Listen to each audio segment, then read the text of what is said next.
In trying to solve the terrifying problems that face us in the world today, we naturally turn to the things we do best. We play from strength, and our strength is science and technology. But things grow steadily worse, and it is disheartening to find technology itself is increasingly at fault. Almost all our major problems involve human behavior, and they cannot be solved by physical and biological technology alone. What is needed is a technology of behavior. B.F. Skinner, acclaimed as the most influential and controversial psychologist of our time, wrote those words in his book, Beyond Freedom and Dignity. All human behavior can be controlled. I think all behavior is controllable, but certainly cannot be controlled. I believe the weather is controlled, but not controllable. I don't think for a moment we're in a position to control human behavior. But I think we can arrange conditions which will have an effect on human behavior, and do. And if we don't, we can't teach, we couldn't govern, we couldn't be therapists, we couldn't do anything. I don't think anyone initiates anything, so there is no one who's going to assume control. There are those who are going to be in positions of controllers: teachers, governors, employers, parents, children, employees. We are all controlling everyone. And whether we do it well or not, effectively or not, will determine whether this culture is going to solve its problems and be around to perpetuate the very practices which define the culture. Skinner calls for behavioral technology to solve our problems and ensure survival of the culture. To better understand this new technology with its promises and problems, we need to look at the changing views of human behavior. Stephen Goldman is with the Department of Philosophy at the Pennsylvania State University. His interest is in the history and philosophy of science. Initially, of course, philosophy generated problems as well as the critical examination of solutions to these problems. And when I say initially, I mean in the time of the ancient Greeks. There it's quite clear that philosophers were concerned primarily with 5 questions. What is the nature of reality? What is the nature of truth? What is the nature of good, of beauty, and of justice? It is impossible to escape altogether from the shadows of their analyses. Plato and Aristotle generated attitudes, analyses, and characterizations of human nature which have been very important for the subsequent development of Western science, and I would say especially for the development of Western sociology and psychology. Plato said behavior came from within the mind. Ideas of God, universe, and self were part of being human and emerged through thought and action. Man constructed the world as a reflection of his mind. Aristotle, Plato's pupil and considered by many to be the greatest mind that ever was, disagreed. There was no previous knowledge. Mind is a tabula rasa, a blank tablet, at birth as yet unwritten on by experience. All thought and action was determined by the effect of the external environment. Little was done to resolve the issue, and this dichotomy of innate ideas and experience was disputed for the next 2,000 years. In the early 17th century, René Descartes took the first steps in changing intuitive dogma to scientific reasoning. Impressed by the physics and mathematics of Galileo and Newton, Descartes saw man as composed of matter, occupying space and having weight, a part of the mechanical universe. His behavior was subject to the same laws that guided the movement of the stars.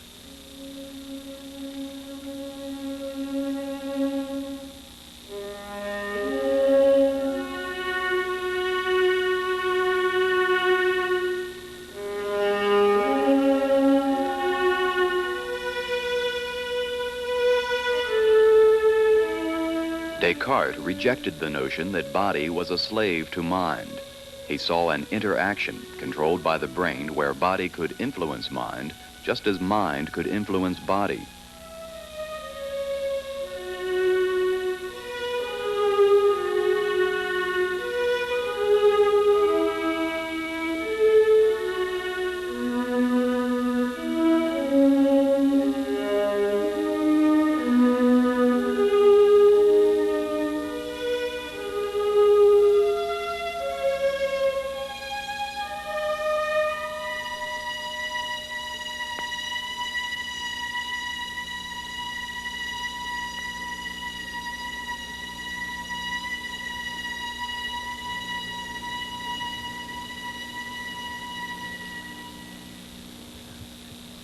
Shortly after Descartes, John Locke supported Aristotle's view by denying the existence of innate ideas. He claimed Plato based his notion on the inability to remember infant experiences. Ideas about God have been exposed to us for so long that we cannot recall a time when we did not recognize God as a concept. There was no knowledge whatever at birth. Mind grew and acquired knowledge through progressive accumulation of environmental experience. Locke said there were two kinds of perception, calling them primary and secondary qualities. Primary qualities existed whether or not they were perceived through our senses. Size and shape does not depend on human perception. Secondary qualities existed only in the mind. Touch, smell, taste. They differ from person to person and are not contained in the object itself. In 1859, science began to have a stronger influence. Charles Darwin published his study on the origins of the species, rocking science, the church, and the public. Man's physiological link to lower animals opened questions of mental adaptation. If the body was a result of selective evolution, was the mind? The last quarter of the 19th century rushed psychology into its modern era. In Germany, Wilhelm Wundt established a laboratory devoted to behavior. Scholars from Europe and the United States came to study and proclaim this new science, a discipline separate from philosophy. Wundt's psychology centered on the connections of elements from the environment that made up human perception. Single, indivisible bits of information from the environment joined in the brain through a mental chemistry, cumulatively building perceptual experience. The Gestalt psychologist viewed the world differently.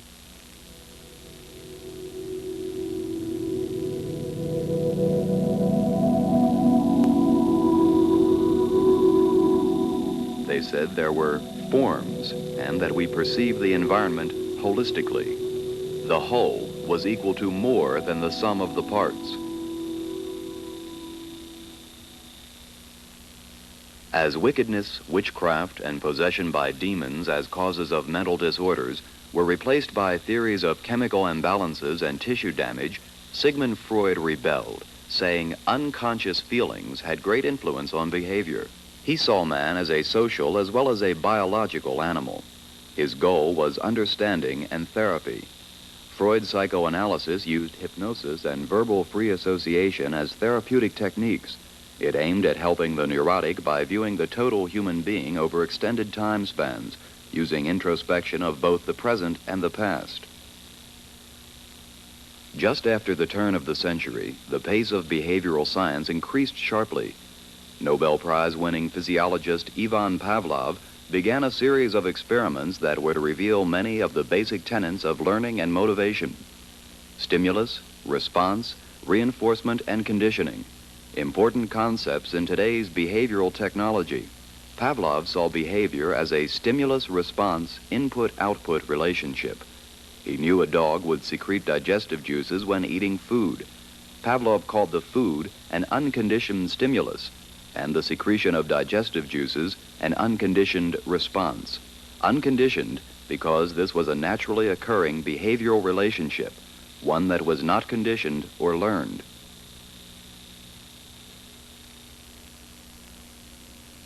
Pavlov found that if he paired an event, such as the ticking of a metronome, with the unconditioned stimulus of the food often enough, the dog would be conditioned to secrete digestive juices when it heard the ticking. The ticking was now a conditioned stimulus, an environmental experience the dog learned to respond to.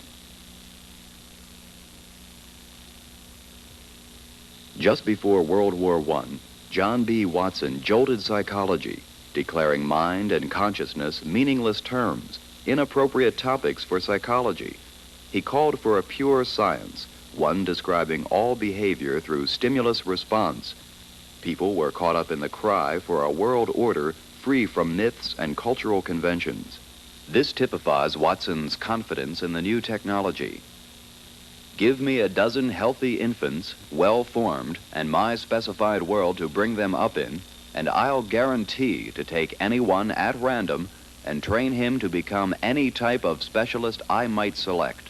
Doctor, lawyer, artist, merchant chief, and yes, even beggar man and thief, regardless of his talents, penchants, tendencies, abilities, vocations, and race of his ancestors.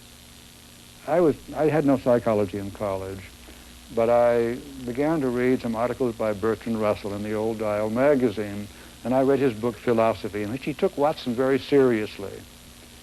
Many years later, I told Russell that he was responsible for my being a behaviorist, and he said, oh, good heavens, I thought those articles demolished behaviorism. But they didn't, because he was taking him very seriously. He qualified it, but he took him seriously. And that got me to read Watson, and then I read Pavlov. And at about that time, H.G. Wells published an article that was very important in my life. He compared George Bernard Shaw and Pavlov.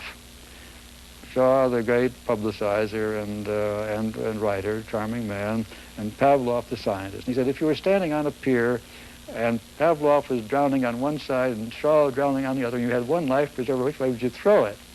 And he said, I'd throw it to Pavlov. But then that was the point at which I switched from an interest in being a writer to being a scientist.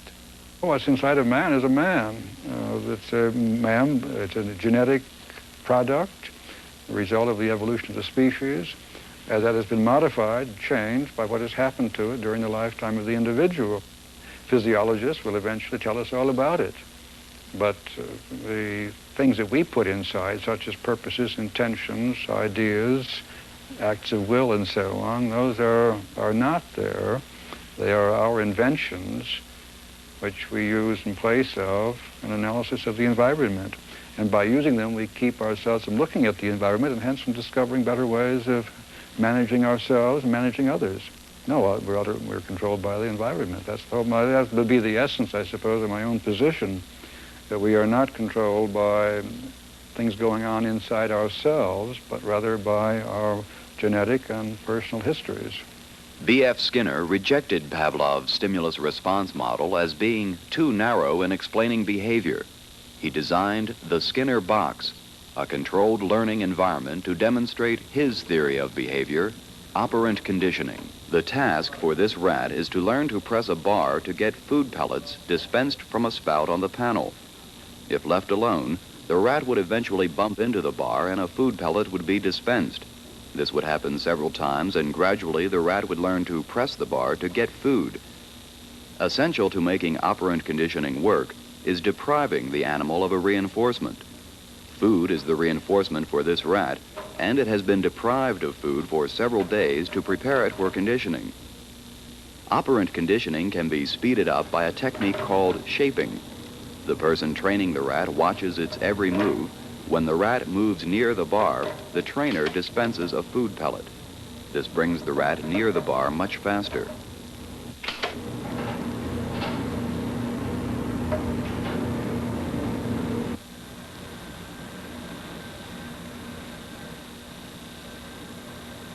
A week later, after a 1-hour training session each day, the only time the rat would get food, it is manipulating the environment of the Skinner box. The mechanism has been set so the rat must press the bar 6 times to receive 1 food pellet. The rat operates on the environment without an observable stimulus, as with Pavlov.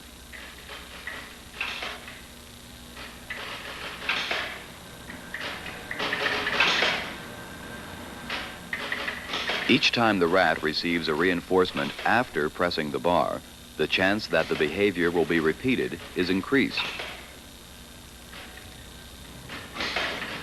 The use of these conditioning reinforcement techniques is called behavior modification. Da, da, da, da. Da, da. Good boy. David, look at me. Up. Up. David suffers from Down syndrome, Mongolism. David, look at me. Before treatment through behavior modification, he was unruly, could not communicate with anyone, and was completely dependent on others. By using food and approving words as reinforcements, He can be conditioned to pay attention, understand simple commands, and speak. David, look at me. Go like this. Mmm. Good boy. David, look at me. Go like this. Behavior modification is used in an increasing variety of individual, institutional, and social settings to produce specific behavioral outcomes.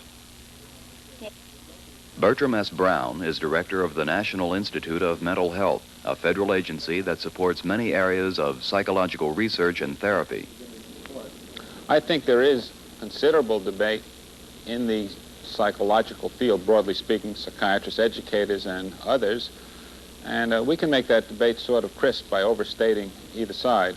On one side, there are those who feel that whatever the behavior is, or let's say it's overindulgence in alcoholism, or headbanging, or just severe phobias about going certain places, that in order to treat it, one ought to get at the underlying root causes, the psychodynamics, right down to the deep psychoanalytic roots. Or on the other hand, that the cause might well be a biological cause, something wrong with the actual chemistry of the body or the brain. The other point of view says that, well, that doesn't matter. If it's a behavior that would be treatable by behavior modification techniques, let's help with that behavior, irregardless of whether its underlying cause was biological or psychological. And the debate does range, but what's happening is, as practitioners who are essentially eclectic, those who will use whatever's available, it's becoming more acceptable not only to the behavior modification specialists, but to ordinary practitioners.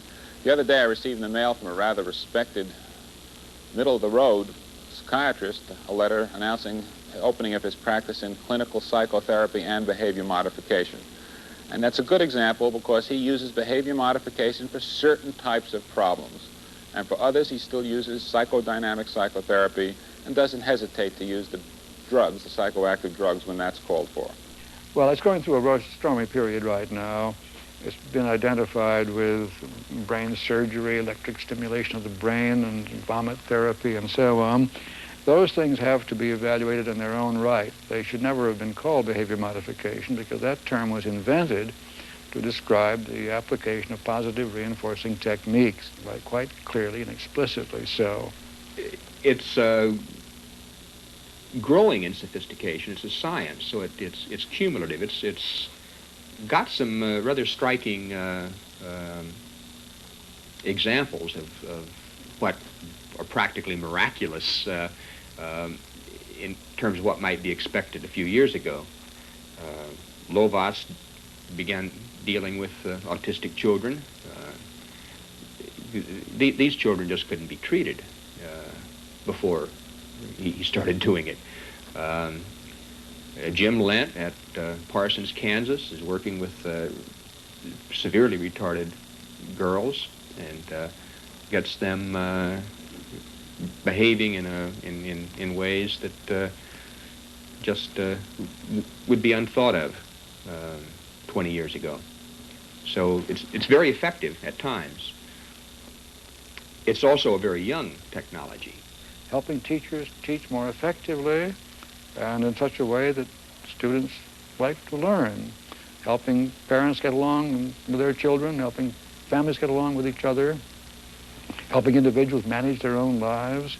These are forms of help. That's what behavior modification is. It's a form of help. You can apply the rules to a large social setting. The rules of behavior, the principles of behavior, weren't invented, they were discovered. It's the way behavior is shaped anyway. We have, in applying these kind of principles now in a more organized and thoughtful fashion, use sometimes what we call the token economy, where, say, the whole group in an institution, in a halfway house, in a school, in a prison, is given tokens for good behavior, and those tokens will earn certain privileges and freedoms, such as going to the canteen, weekend leave, going to the movies, and the like. So what we're doing here is now using these behavior modifications principles in a larger setting, be it a school or an institution. But they stem from the same basic psychological knowledge earned through research over the last 30 or 40 years. Behavior modification is being increasingly applied in schools and in mental institutions to both teach and maintain control. But its use as a tool for rehabilitating criminals has raised some of the most serious questions of consent, control, and freedom. James Holland is a member of the American Psychological Association's Commission on Behavior Modification, a group formed to uncover abuses and establish guidelines for professional conduct. And in prisons, you find guards shaping prisoners into pliant, obedient, docile prisoners. And this is the ideal is a smooth-running institution with everybody quiet and in their place, which is not necessarily the right kind of person to create for outside the prison, and not something the prisoner seeks on his own, but it's the goads exerted from above. And behavior modification very commonly gets used for those ends, and it's almost the rule rather than the exception. Carolyn Payton is chairperson of the Committee on Ethics for the American Psychological Association.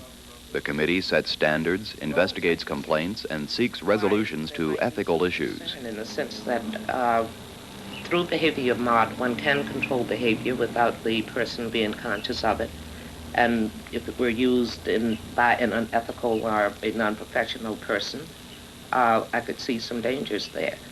It's sort of mind controlling, and we are very leery about any types of techniques or strategies that would allow another human being to be in control of another. So from that point of view, certainly, I can see some of the dangers. On the other hand, I see no reason from this point to rule out all behavior mod techniques. Thomas Saz is a psychiatrist, teacher, and author. He has often criticized the use of psychology and its techniques as a tool of political and social coercion. Yes, I think the new technologies are myths. I very much like that term, like that concept. They are, by and large, they are the relabeling, the making scientific what is essentially ethical and political and religious. Now, nobody in the 20th century can make a success claiming that he has a religious theory of human behavior. So you have to call it scientific. You can't fix a violent person, say a prisoner, by a short or even a reasonably long behavior therapy program, isolated off in a prison where you've got control over all those conditions that you expose him to, and then you put him out in some new conditions later. That those new conditions will begin to have their effect, the conditions outside the prison, and he will behave according to those ruling conditions. His behavior is very adaptive. Behavior changes according to whatever the prevailing conditions are, or the prevailing reinforcement contingencies. So that if you set up certain special contingencies in one place, you'll get the behavior to change accordingly. And it'll all seem to work just fine. Then you change, put the person where the conditions are something else, where the prevailing reinforcement conditions are different, and that behavior will just change again. It'll change right on to what's appropriate for that environment. And the prisoners, after all, got in prison because they were in an environment that established the kind of behaviors that got them in trouble. And many of them go back to that, to those contingencies that prevail in the streets of America. Now, if you want to fix that kind of thing, you have to fix those conditions. You have to fix the prevailing reinforcement conditions. People are in prison because they've done things that are adaptive. They aren't in prison because they're sick. They're in prison because they did things that fit their environment. The kind of thing I've described to you as an abuse is not an abuse that came about because of behavior modification. After all, that's the stratification we have in our society. Is the guards were always trying to get obedient prisoners, and the foreman or the management of a plant's always trying to get the most labor out of the working man that he can for the least amount of money. And along comes a new tool, and they can do it better now. But it's not really different. It's the context that's not neutral. And I think the science itself is basically, I think any society works on reinforcement principles, but the form of those principles, that those principles take, can be very different. But every society's business is to change those who deviate into those who conform. That's what else is new. That is why I say it's a religion. That used to be the job of religion. If you are a sinner, then you should become, if you are wicked, you should become virtuous. If you're a sinner, you should become a repentant sinner, a good person. As any science, we are dedicated to search for the truth.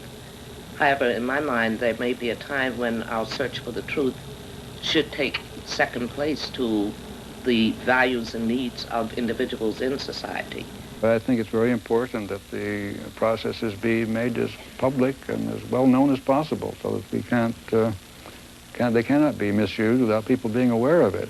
Those who would want to stop this now and no longer study human behavior or sequester what we now know, it would be a terrible thing. It would be like trying to sequester knowledge of the bomb. Somebody's going to get it, and then the fact that we'd sequestered it is held against us and causes more trouble than if we'd made it available. Whether people understand themselves better, or whether we understand ourselves better now than we did 1,000 years ago or 2,000 years ago, is very questionable, because a lot of people think, I am one of them, that writers, poets, playwrights have contributed more to understanding human behavior than psychologists.